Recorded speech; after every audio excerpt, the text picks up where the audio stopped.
Hola, ¿qué tal amigas, amigos televidentes en Extra Plus? Un gusto saludarles, darles la bienvenida este 26 de julio a esta edición Sumando Vigores, edición en la que conversamos con el doctor Humberto Avilés Bermúdez. Ni Cindy ni Yuriko están hoy con nosotros, tienen deberes de la universidad, no pueden acompañarnos, pero está Humberto. Muchas gracias, Humberto, por estar con nosotros. Fin de semana de verificación, la verificación más alta de los últimos años, más del 60% de la población se verificó, por lo menos de los calculados en el padrón, ¿no? Se habla de una verificación realmente histórica porque estamos hablando de un 65% de participación. Un padrón electoral de 4,5 millones de ciudadanos y ciudadanas censados para votar. Se contabilizó una participación de ciudadanía verificada de 2.800.117 para ese 65%, ¿no? En 3.106 centros de votación, con un apoyo de 37.500 funcionarios del Consejo Supremo Electoral, bueno, en estricto sentido 25.000 técnicos electorales y el resto procuradores electorales de los que aporta la Procuraduría para la defensa de los derechos humanos. Y es un buen, más que aceptable índice de participación, quiero decir, es un buen síntoma porque no se registraron ni siquiera incidentes dignos de mención, ¿no? Siempre hay sus agoreros y proclamadores de una realidad inexistente, ¿no? Que se inventan que los centros de votación, yo estuve más allá del que me correspondía a mí, pude apreciar al menos 3 o 4 en mi recorrido por Managua el sábado y el domingo. Nada que ver, venía escuchando precisamente en un noticiero radial de ese holding comunicacional que se llama Confidencial, ¿no? Y que tuvo acceso a través de la Fundación Violeta Barrios de Chamorro a un financiamiento bastante amplio, de que los centros de votación estaban rodeados por fuerzas antidisturbios, paramilitares y policías, en ese orden. Es increíble la capacidad de desinformar de que se hace gala en pleno periodo electoral, porque estamos hablando ya de la actividad número 26 conforme al calendario del Consejo Supremo Electoral, que es la jornada de verificación, ¿no? Pero es que no solamente, es decir, yo vi en otro lado una información que decía que además eran los policías, supuestamente, los que te permitían entrar o no a verificarte, y le tomaban foto a tu cédula. Es decir, no sé en dónde ocurrió eso. Si ocurrió, no sé en dónde ocurrió. No vi en los centros de votación que yo pude observar, no vi un solo policía dentro. Estaban un policía en cada centro de verificación electoral. Te cuento que yo en el mío no vi. No, yo vi uno, más tranquilo, que más bien lo que estaba haciendo era orientar a ciudadanos que no tenían claro cuál era su centro de votación, pues. Sobre todo, lo cual es lógico, con la reubicación de algunos centros de votación inevitable ante la reducción de centros de votación con respecto a los 4,000 y pico hubo en las elecciones anteriores, pero bueno, eso es totalmente normal, ¿no? Y yo creo que es un buen síntoma, insisto y repito, de participación. Ahora, yo lo que veo, Humberto, es que había bastante interés. Sí. Pero la gente no se informó adecuadamente. Es decir, no todo el mundo se informó adecuadamente, porque interés había.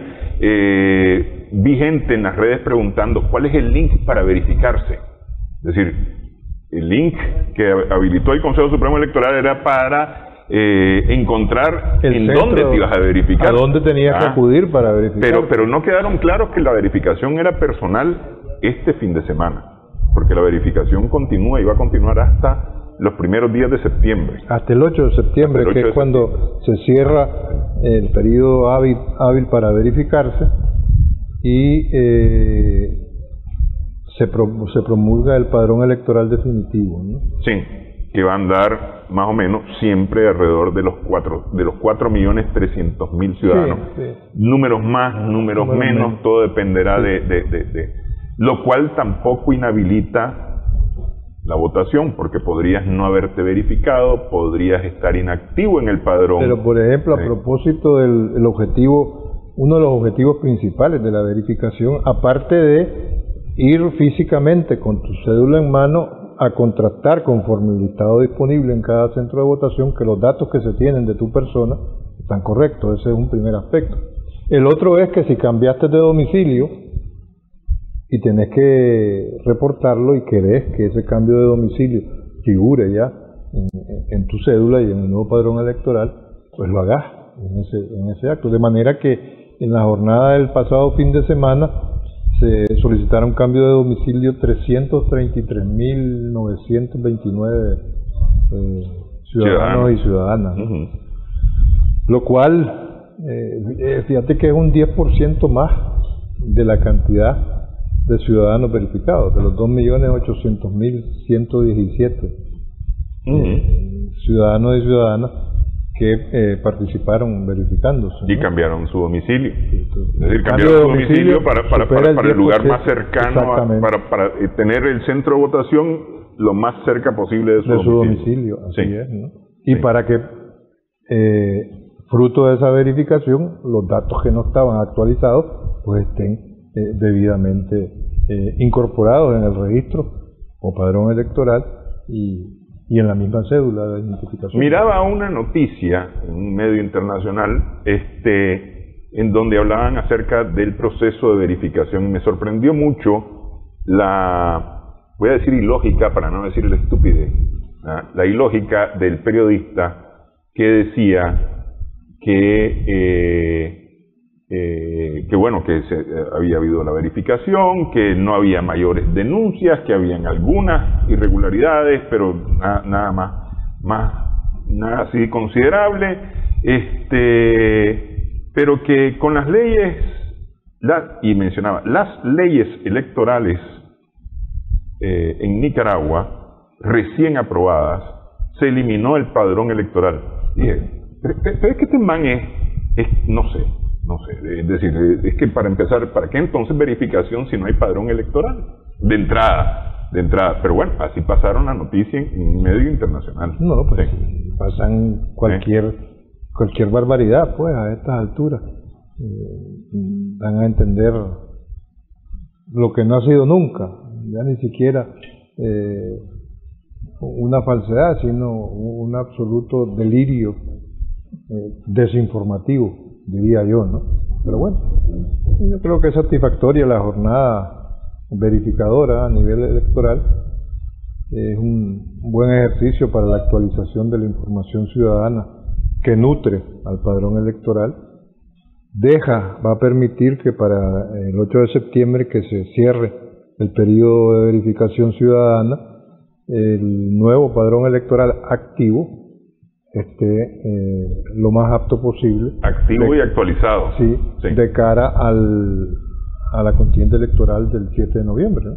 Fíjate que esa es una pregunta interesante, y me parece que por ahí anduvo alguien del Consejo Supremo Electoral explicando el tema de los activos y los inactivos. Los inactivos son aquellos que en las últimas elecciones no han votado, pero no están fuera del padrón electoral. Lo que pasa es que aparecen en lo que se denomina padrón pasivo. Sí. Por eso es importante la verificación, porque cuando vos vas a verificarte, otra vez te ingresan en el denominado padrón activo. Pero igual, de todos modos, es decir, si uno llega con su cédula a la Junta Receptora de Voto el 7 de noviembre, ese día, demostrando que esa es lo más cerca de su dirección, según lo que aparece en cédula, ya que no hizo cambio de domicilio ni demás, pues, pero eso es lo que parece más cerca de su domicilio, va a poder votar, así no aparezca en el padrón activo. A ver, lo que estás diciendo es tanto como decir claramente que el instrumento indispensable para votar es la cédula, porque incluso podés votar con una cédula vencida en situaciones extremas, pero ya se ha dicho claramente, ¿no? Entonces, y no es cierto, porque tampoco estamos exentos como audiencia nacional, como ciudadanía, de que se afirme de que te estuvieron amenazando con el mono de que si no te verificabas no podías votar, ¿no? O sea, verificarse no es requisito indispensable para votar, es una cuestión de orden electoral, es un deber ciudadano, de la misma manera que vos vas a ejercer tu derecho humano de votar, de elegir, y ese es el sentido.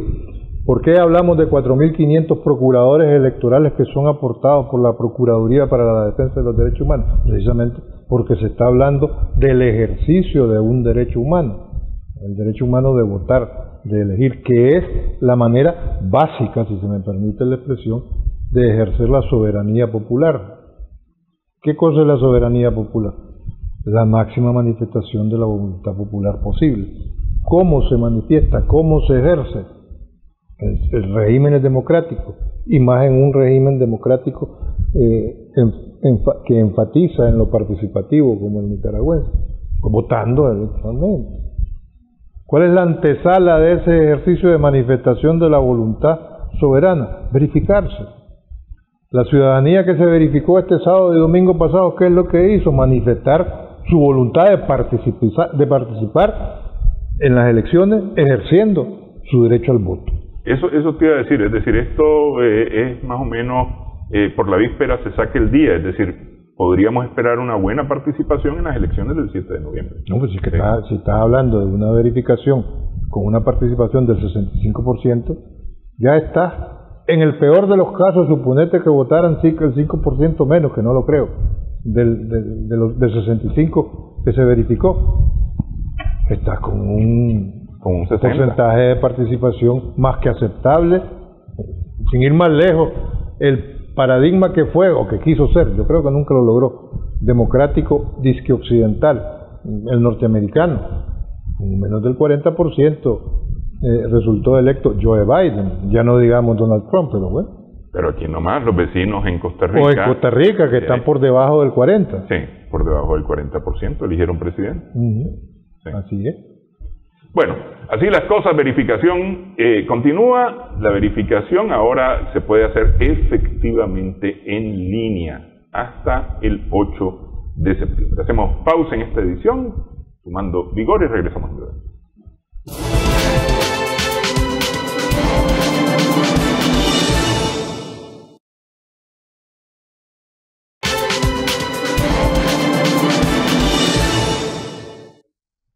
Continuamos sumando vigores en Extra Plus. Dos celebraciones o dos fechas históricas importantes en estos días.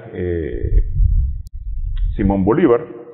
Sí, bueno, Simón Bolívar siempre será importante, ¿no? Su natalicio el viernes pasado. Su natalicio, motivo por el cual se efectuó la reunión de la CELAC, de los cancilleres de la CELAC, la 21ª reunión. Y este lunes, 26 de julio, que es el 68º que es, digamos, es la fecha más importante para la Revolución Cubana. más allá del 1 de enero. Sí, es la toma del Moncada. Es la toma del cuartel Moncada, que marca, digamos, el inicio ya de la fase final, de la insurrección organizada y demás, que lleva al triunfo de la Revolución Cubana en el año 59. Digo estas dos fechas importantes porque de alguna manera se mezclan en la reunión de la CELAC, en donde se ha dicho o se ha manifestado una intención de no continuar siendo el Ministerio de Colonia a través de la Organización de Estados Americanos. Claro, lo que se marca es... Lo dijo muy claramente el presidente Manuel Andrés López Obrador. Y el día antes lo dijo el canciller, pues, o secretario de Estado, como le llaman ellos. Ebrard, Marcelo Ebrard, que México, en particular, no tenía ningún interés en la OEA, sino que el interés principal era precisamente la Comunidad de Estados Latinoamericanos y el Caribe, CELAC, cuyos cancilleres se reunieron el viernes pasado y escucharon esa reseña histórica, por cierto, muy atinada, incluso oportuna, pues, por parte de López Obrador, ¿no? Como, además de atinada y oportuna, muy precisa en el reconocimiento y defensa de Cuba.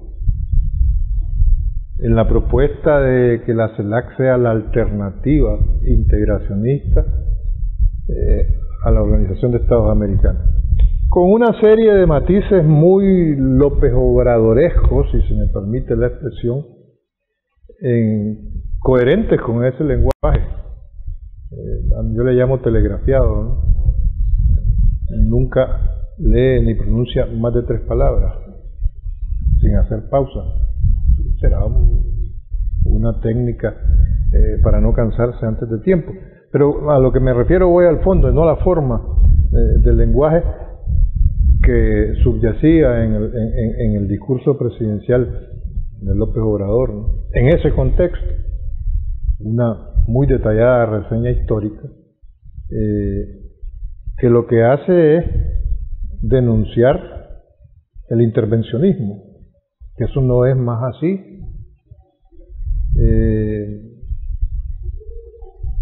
Que la mano de obra mexicana y que México es fundamental para la industria incluso pesada y militar norteamericana, lo dijo así.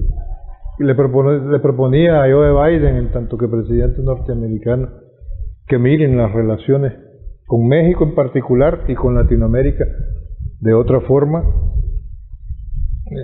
cosa que es hoy por hoy, en mi opinión, bastante difícil a la luz de los, yo no iba a decir cantos, pero es que no llegan a cantos, de las tímidas señales que el Departamento de Estado norteamericano ha emitido con respecto a América Latina, más allá de las obsesiones entre Cuba, Venezuela, Nicaragua en los últimos tiempos, ¿no?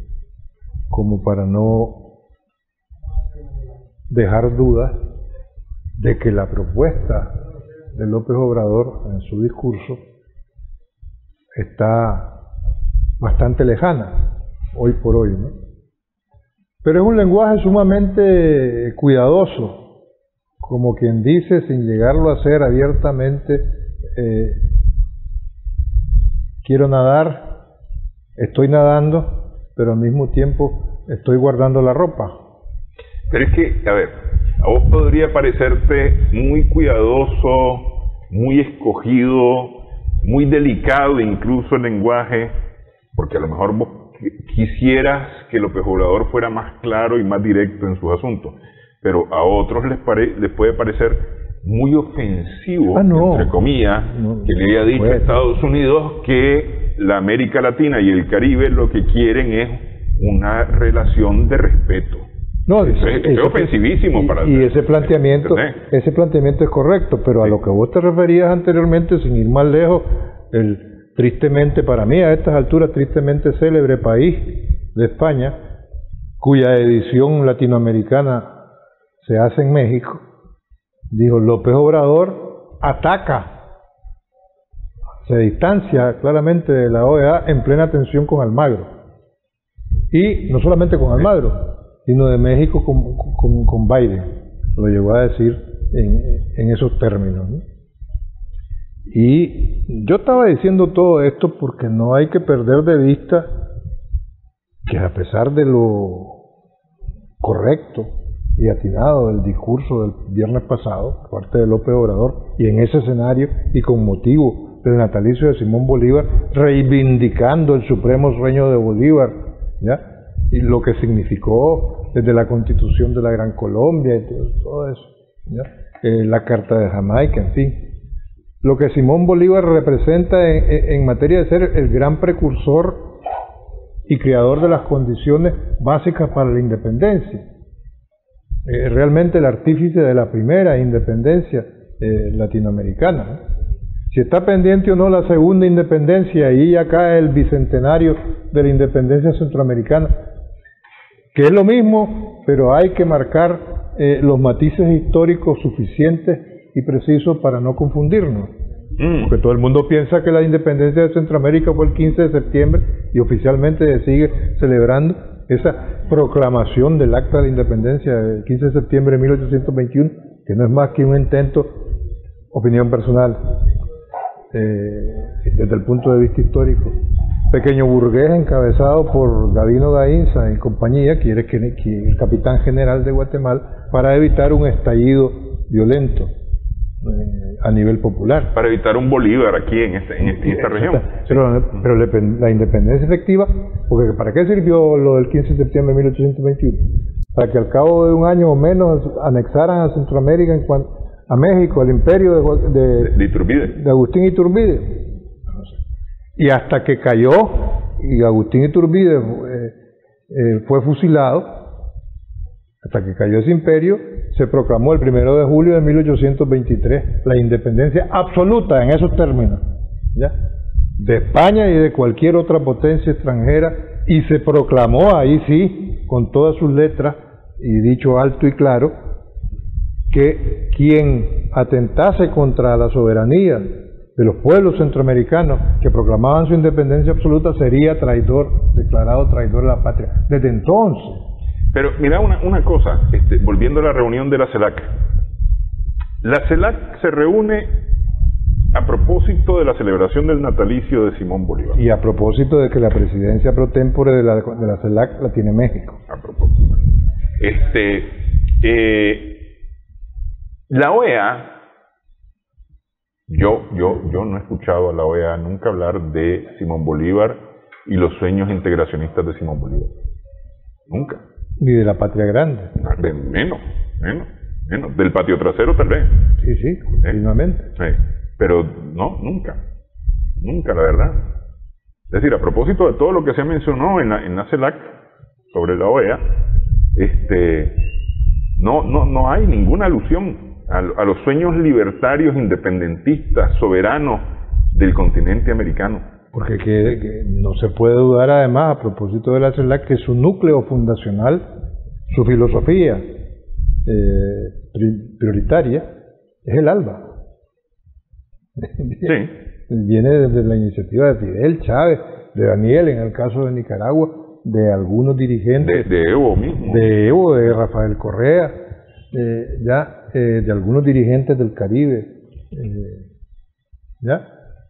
que surge con ese calor, con ese aliento, la CELAC en su día, ¿no? Entonces, que si corren buenos tiempos, si es oportuno, porque me imagino, vamos a hablar más adelante de eso, por los cambios que puede significar Pedro Castillo, que asume la presidencia del Perú al fin, ¿no?, el próximo miércoles, ¿sí?, por la coherencia de la política exterior mexicana en el futuro, a futuro, después de este discurso de López Obrador, histórico de López Obrador el pasado viernes. Coherencia sobre todo con la política de no intervención, pero seria, coherencia seria y consecuente, incluso con la propia situación de México. ¿Sí? Porque hasta qué punto el gobierno mexicano, ¿cuál gobierno mexicano levantó la voz alto y claro frente a las agresiones desmedidas e inadmisibles de Donald Trump? ¿Cuál gobierno mexicano? O sea, eso está ahí, no es que me lo esté inventando, ¿no? ¿Ya? Entonces, habría que ver qué sendas, qué puertas se abren a futuro en la relación latinoamericana, en esa reivindicación o ese retomar el sueño de Bolívar, esa construcción verdadera de sentar las bases de la patria grande, ¿no? Bueno, ya lo decías, el próximo miércoles toma posesión finalmente tras, el 19 de julio, mes y medio prácticamente después de las elecciones, finalmente proclaman a Pedro Castillo presidente de Perú, y este miércoles toma posesión, es decir, apenas cosa de 10 días para para ver todos los acuerdos de transición, ¿no? en la toma de posesión y demás, ¿no? Que son unas cosas bastante complicadas. Vamos a hablar sobre esto, hacemos una pausa, sumando vigores, regresamos en breve.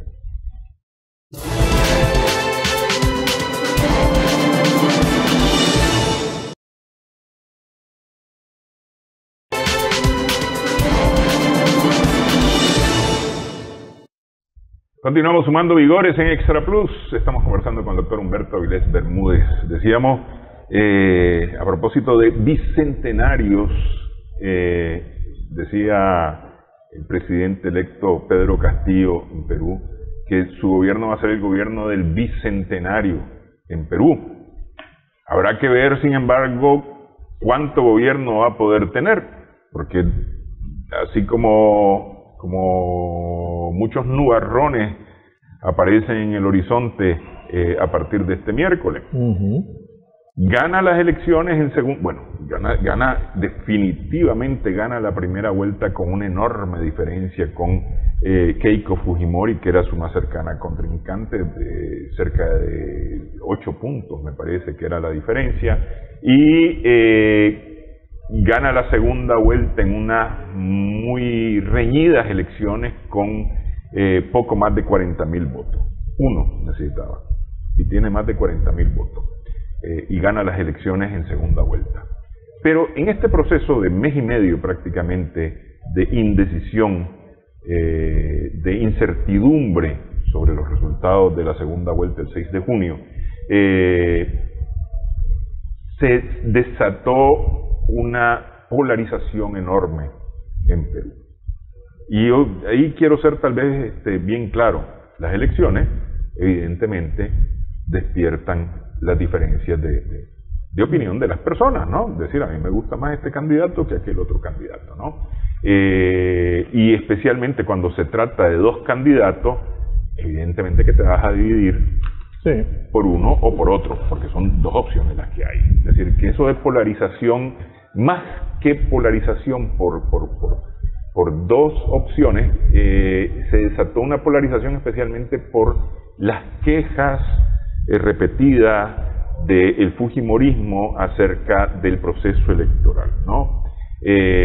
Las acusaciones contra el comunismo que supuestamente representa Pedro Castillo.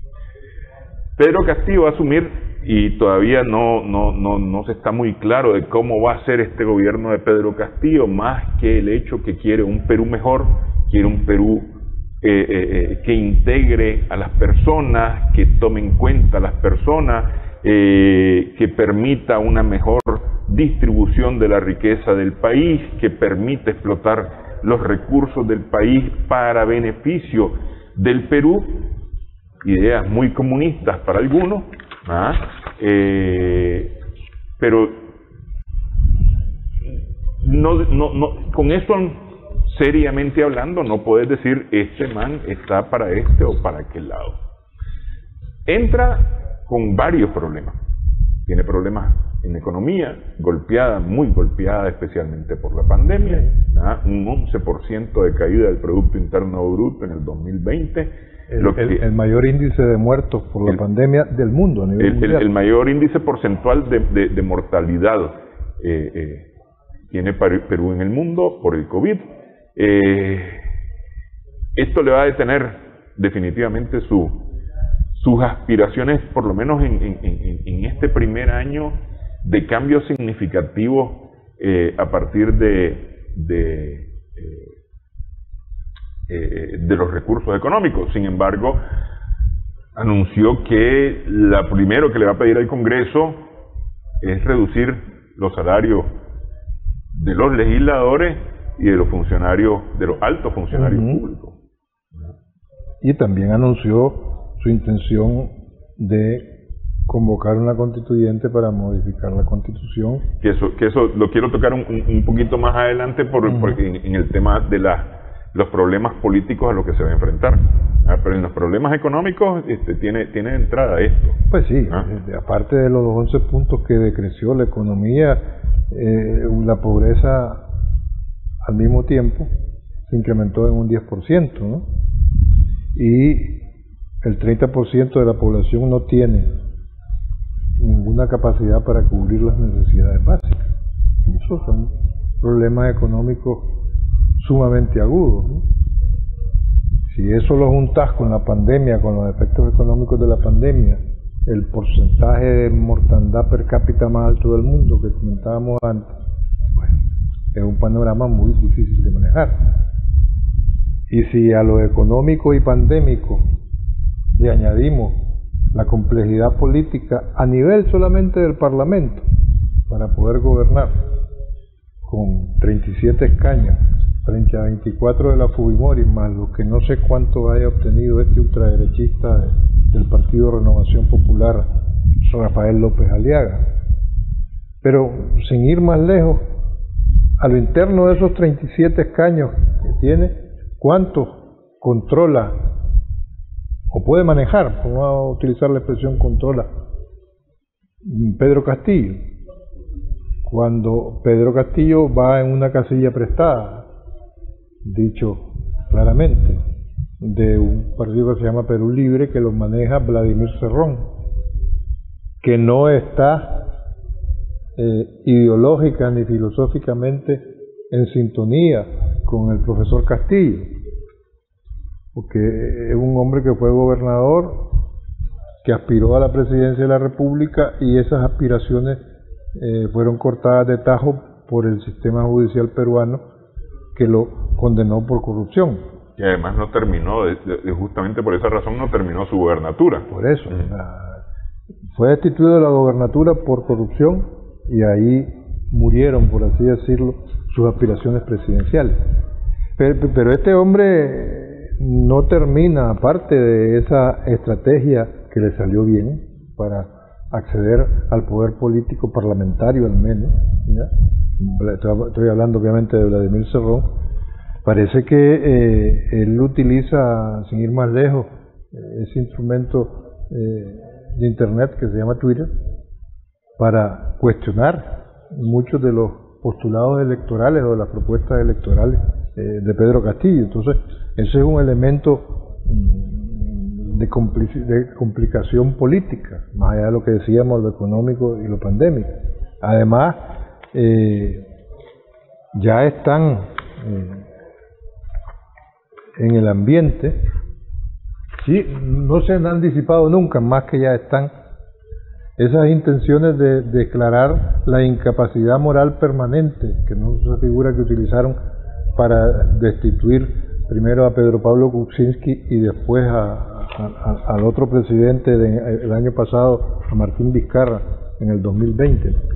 Esa espada de Damocles de la destitución presidencial por la vía de buscar la declaratoria de incapacidad moral permanente, lejos de haberse alejado, está pendiente siempre sobre el cuello político del recién proclamado presidente peruano.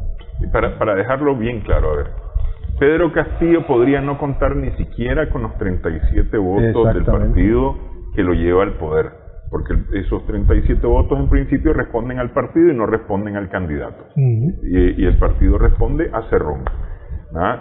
Esa es la primera. La segunda es la intención ya manifestada de la señora Fujimori de trabajar con sus aliados, algunos de los cuales han pedido la cabeza literalmente, no es en forma figurada, sino literalmente porque han pedido la muerte de Pedro Castillo, la muerte física de Pedro Castillo. Muerte a los comunistas.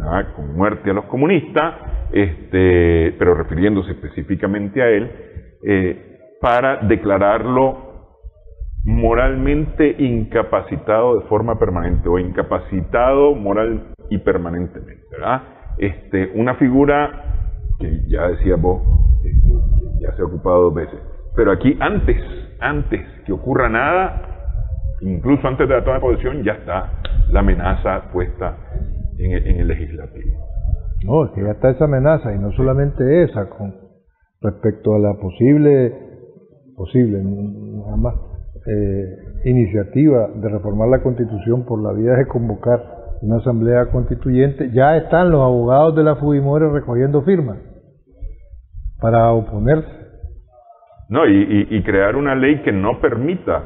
No, para oponerse por la vía de un proyecto de ley que impida al presidente Castillo convocar a una asamblea constituyente para hacer una nueva Pero es que además ni siquiera reforma. No, es que ni siquiera reforma, es decir, porque está bien, pues no hagamos una nueva constitución, pero reformemos lo que se puede reformar. No, ni eso. Es decir, quieren cortarle de entrada cualquier intento de cualquier cosa. Ni siquiera la reforma parcial. Sí. Eso implica que va a ser un gobierno bien difícil, el de Pedro Castillo. Sumamente difícil, así es. Y habrá que ver si al final, todavía tengo mis dudas, la Keiko Fujimori va a enfrentar los procesos judiciales que tiene en curso por su involucramiento en la trama de Odebrecht, ¿no? Se supone que tiene al menos 4 juicios pendientes. No está claro cómo va a funcionar eso, ¿no? Pero bueno.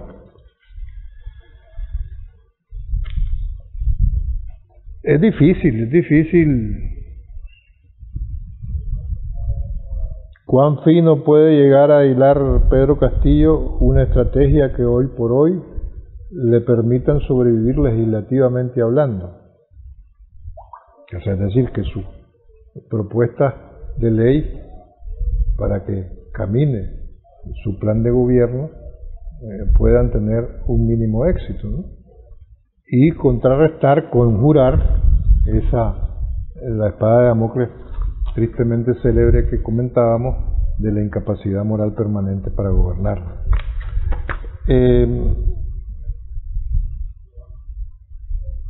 El tema de la pandemia, lejos de poder ser un paliativo, es una herencia nefasta.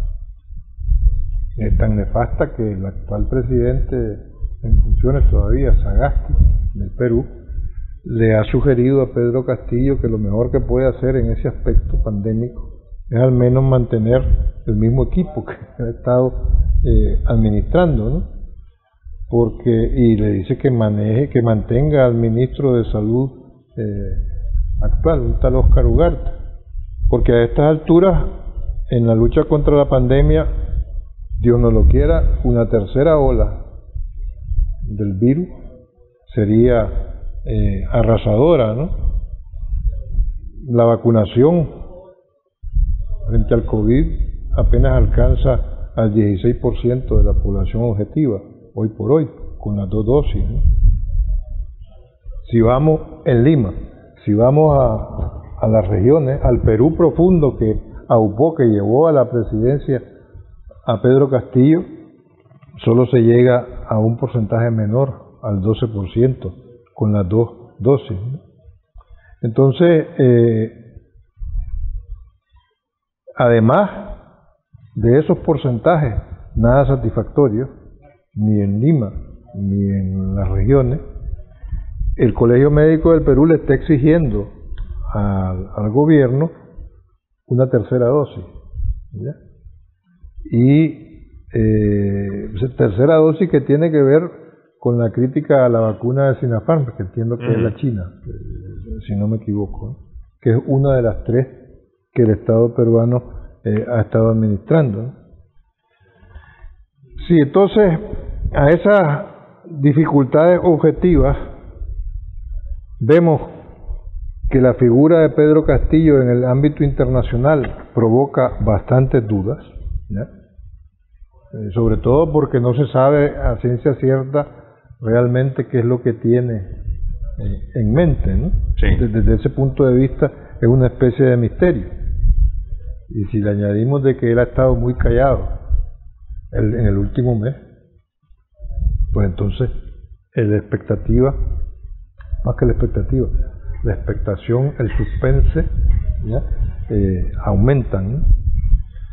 Entonces ha estado tan callado al grado que Estados Unidos ha dicho esperamos poder trabajar con el nuevo presidente o con el nuevo gobierno peruano. Así es, esas son las primeras señales de acercamiento, ese esperamos, son los primeros.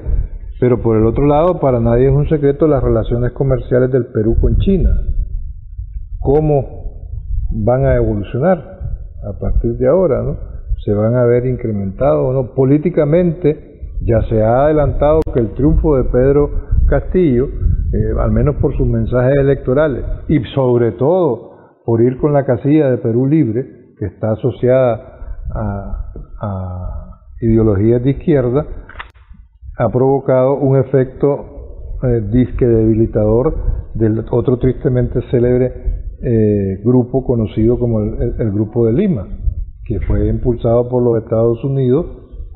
El tal Pedro Pablo Kuczynski trató de animarlo y no le sirvió de nada porque terminó siendo defenestrado, no solamente por el síndrome, sino por la aplicación de la incapacidad moral permanente para gobernar, ¿no?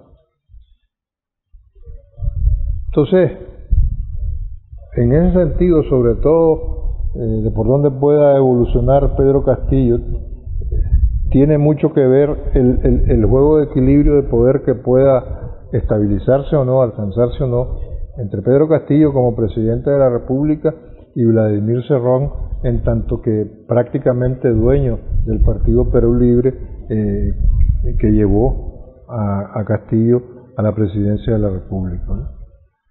Sí. En síntesis, es un gran reto para un profesor de escuelita del Perú profundo, que logra llegar al poder después de 3 meses de campaña, francamente agotadora, que ha dejado a un país profundamente dividido, como corolario de la polarización, ¿ya? Y como él decía que estaba en campaña en costa, sierra y selva, lejos de haber concluido esa campaña, como que comienza en esos 3 sectores del Perú, en la costa, en la sierra y la selva, pasado mañana.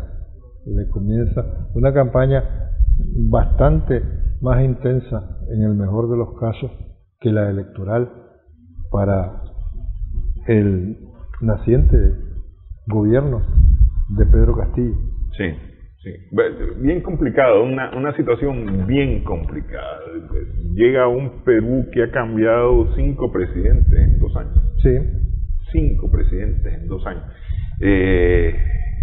Ya lo decíamos en la parte económica, en la parte de salud, los retos políticos, en fin, la tiene bien complicada. Vamos a ver cómo se logra desarrollar, a ver cómo le va a ir además con la vecindad. Sí, hay que ver cómo le va con Bolivia. Con Bolivia, sí. Cómo le va con Chile. Cómo le va con Argentina, Chile. Sí. Y por supuesto a ver cómo va a responder ante las presiones políticas de los Estados Unidos. Habrá que ver. Posiblemente el miércoles, espero yo, en el discurso. Vamos a ver qué señales logramos captar, si no descifrar en el discurso de investidura presidencial. El discurso inaugural, sí. Bueno, vamos, hacemos pausa, una última pausa en esta edición, Sumando Vigores.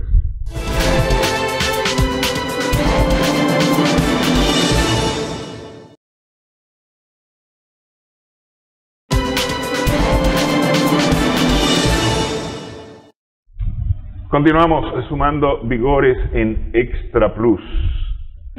no te permiten importar jeringuillas, pese a que estás produciendo vacunas, no te permiten importar jeringuillas, comprarlas en ningún lado. Te cortan los fondos y encima te dicen que sos un represor. Esa es una receta democrática. Es que así se hace la democracia. Es decir, si vos me caes mal, yo no te voy a dejar ni respirar. Esa es la democracia. Y según quienes la aplican. No, pero es que ejerciendo ese nivel de criminalidad, porque esos son crímenes de lesa humanidad, por más de 60 años, contra todo un pueblo, que ha ido y ofrecido solidaridad hasta los propios Estados Unidos de Norteamérica en situaciones de desastre. ¿Ya? Y no solamente ahí, sin ir más lejos. Sí, no, es que por eso vos lo decís, hasta a los Estados Unidos. Ya no digamos, la primera ayuda que llegó a este país en el terremoto de 1972 fue cubana, en plena dictadura somocista, ¿ya? Que les pedía a los pretendidos y derrotados invasores de Bahía de Cochinos, que salieron de aquí, tristemente, entonces Puerto Cabeza, que le trajeran un pelo de la barba de Fidel. Fidel lo recordó en la plaza 19 de julio, cuando el primer aniversario del triunfo de nuestra revolución, hace 41 años, y dijo, Somoza despidió a los mercenarios de Bahía de Cochinos, un pelo de mi barba, aquí está toda mi barba para el pueblo de Nicaragua, ¿verdad? Cosas breves. Entonces, a 68 años del asalto al cuartel Moncada, un 26 de julio, hoy hace 68 años, la capacidad de resistencia del pueblo cubano lo erigen en una especie de nueva Numancia. En algún lado lo leí ahora, pero no preciso quién lo dijo para citarlo debidamente, ¿no? Pero además una Numancia de nuevo tipo, con una profunda calidad humana, ¿no? Con esas paradojas de la historia que producto del tal capitalismo en su máxima expresión, ¿no? El neoliberalismo, o el capitalismo salvaje que nos enseñó a decir el Papa Wojtyla, ¿no? El hoy santo Juan Pablo II, que hablaba de capitalismo salvaje. A pesar de que producí dos de las vacunas con mayor porcentaje de eficacia científicamente comprobado en el mundo, como la Abdalá 2 o la Soberana 1 y la Soberana 2, y que estás dispuesto a compartirla sin esperar grandes royalties ni nada, ni todos esos escandalosos y criminales negocios con la salud de la humanidad, ¿no? En situaciones de pandemia como es, no poder recibir jeringuillas. Es que yo te digo, mira, ¿de dónde? Es que si no es criminal, alguna cosa tiene que ser, ¿ah? Cerca de 300 restricciones a Cuba, por eso, de las cuales 50 en pandemia. Y una de estas restricciones es que no pueden comprar jeringuillas para vacunar a su población en medio de la pandemia. Ese es el colmo. ¿Y eso no es crimen de lesa humanidad? Por eso te digo, es que si no es crimen. Y eso no es represión, no represión, es intervención descarada. Pero encima después te dicen, hay que darle a ese pueblo, hay que darle condiciones, hay que ayudarlo, hay que apoyarlo. Sí, hay que apoyarlo proponiendo como una tal Elvira Salazar que el internet funcionara desde los switches de Washington. A propósito de las disque protestas del pueblo cubano ante el nivel de represión. No sé, uno como que cada vez entiende menos o entiende más, ¿ya? Porque el pueblo cubano ha demostrado en más de 62 años a estas alturas, desde que triunfó la revolución en el año 59, que se crece en las dificultades, ¿ya? Y es inadmisible que estando a 92 millas del imperio se llaman demócratas, el actual presidente norteamericano Joe Biden, vamos a ver qué reacción tiene, porque también otra de las calidades del discurso al que nos referíamos de López Obrador es que le pide directamente a Joe Biden que levante las sanciones. Y no lo pide él, lo está pidiendo en nombre de la CELAC, que es la alternativa que está proponiéndose ahí, y que no la propone solamente él, sino los 21 países representados. Eso te iba a decir, además, no en balde el presidente López Obrador está pidiendo que se declare patrimonio de la humanidad Cuba. Y que se ha declarado Cuba patrimonio de la humanidad. Sí, pero no por un capricho arbitrario, sino porque es una realidad incontrastable, innegable, ya, más que incontrastable. Nadie puede discutir tal cosa. Entonces, hoy 26 de julio, por eso el movimiento revolucionario se denominó Movimiento 26 de julio en Cuba, antes de que surgiera el Partido Comunista de Cuba, ¿no? Como retomador del relevo de lo que sembró y las condiciones que preparó el movimiento 26 de julio. O sea, hay que seguir denunciando ante el mundo que no es posible, y sangrantemente lo vemos, que con todo el descaro del mundo, Estados Unidos de Norteamérica y la Unión Europea, porque se ha vuelto como quien dice, la voz de su amo, o el perro de aquel lobo de la RCA Víctor, ¿no? Y que clamen, que exijan que se levanten las sanciones contra el pueblo cubano, porque no es a Raúl Castro ni a Miguel Díaz-Canel, hoy presidente y primer secretario del Partido Comunista de Cuba, ni a los ministros de las Fuerzas Armadas del Interior, que les afecta. Es un pueblo que se ha ganado con creces en la historia de la humanidad, su calidad de patrimonio histórico, por su vocación solidaria e internacionalista, infinidad de veces demostrada en diferentes escenarios del mundo. ¿Quiénes fueron los primeros médicos que llegaron a jugársela en Italia con la pandemia? Los cubanos. Hay pruebas más que sobradas para eso.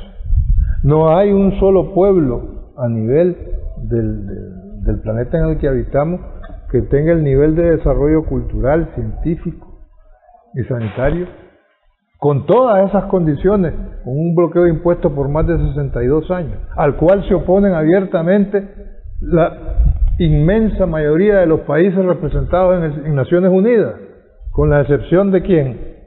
Estados Unidos e Israel. Todos menos 4. ¿Y los otros dos? Todos menos 4. Dos que están en contra, abiertamente en contra, el mismo Estados Unidos e Israel, y dos que se abstienen.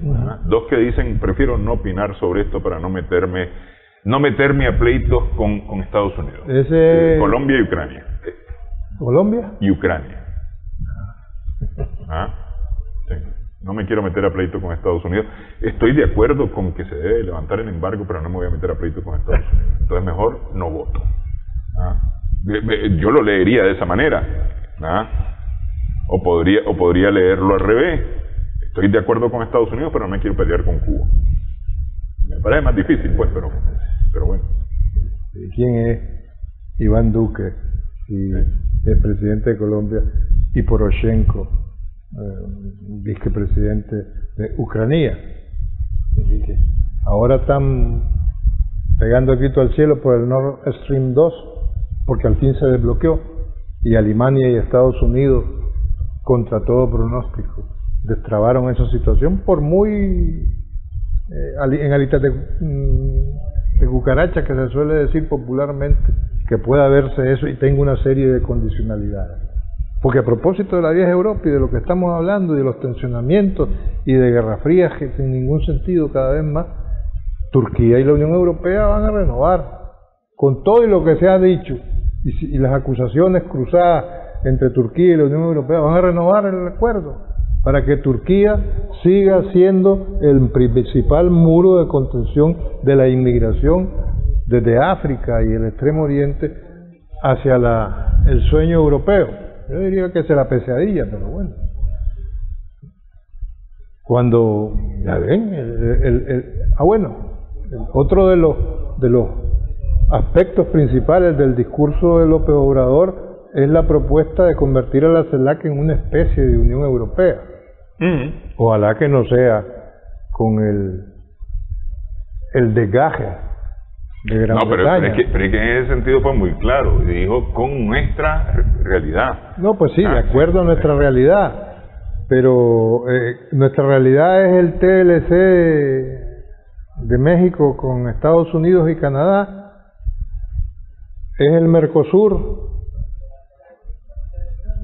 Pregunto si es esa nuestra realidad. Es el sistema de integración centroamericana, donde hay países en Centroamérica que siguen pensando que son Suiza o quieren comportarse como suizos, no veo yo. ¿A cuenta de qué? Dicho sea con todo el respeto para Suiza y su pretendida neutralidad en el plano internacional. ¿Ya? O sea, ¿cuál es la amalgama o cómo aplicamos a nuestra realidad de hoy el supremo sueño de Bolívar? ¿Cómo actualizamos el supremo sueño de Bolívar? ¿Por qué el llamado no es actualicémoslo? ¿Ya? ¿Por qué no decimos revisemos la experiencia vigente, porque nadie ha dicho que no esté vigente, del ALBA? ¿Qué significa el ALBA TSP para los pueblos de América Latina y el Caribe? Porque estamos hablando de la comunidad alternativa concreta para la comunidad de estados latinoamericanos y del Caribe. ¿Cuáles son las...? Ok, pues no seamos pesimistas, vamos a ser optimistas, estamos obligados a ser optimistas, porque somos pueblos que vencemos, ¿ya? Comenzando por la tierra en la que habitamos, de la que nos sentimos orgullosos como nicaragüenses. Vamos a buscar los aspectos positivos del Mercosur para superarlo y perfeccionarlo.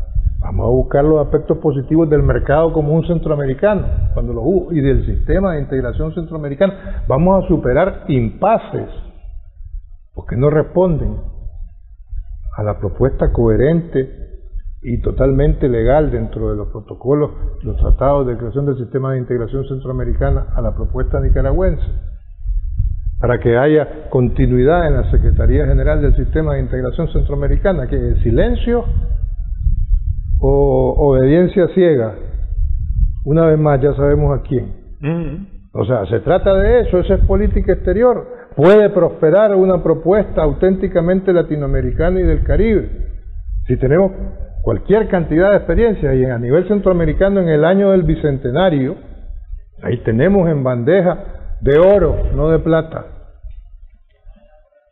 Y lo decimos desde un país donde las exportaciones de oro se han incrementado.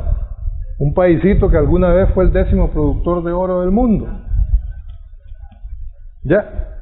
Entonces, ¿por qué? ¿Cómo aunamos? Y aquí es inevitable citar a Rubén, a ese libertador del idioma, de la madre que un día nos vino a colonizar.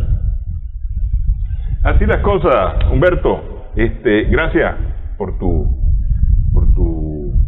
opinión en esta edición de Adelante o de Sumando Vigores, este 26 de julio.